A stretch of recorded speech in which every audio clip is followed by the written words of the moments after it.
Hello, traders. FX Pip Collector here. Today is Friday, August 29th, and this is my analysis for the Euro-US dollar, and we are on the 4-hour time frame.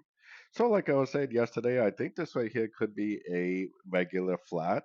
Definitely looks like one, two, three waves down. Definitely looks like one, two, three waves up, and it definitely has five waves down. Looks like a 3-3-5 pattern.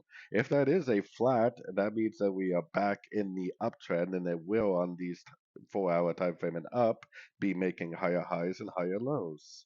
So going down to the 1-hour time frame, we should potentially be looking for longs. This move down right here could potentially be a crutch into this last move up.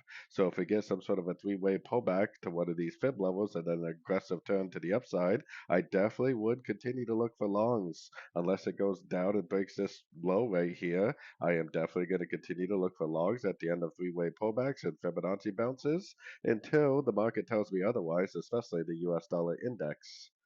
So anyways, don't forget to check out my website linked over here in the corner. And as always, thank you for watching and happy trading.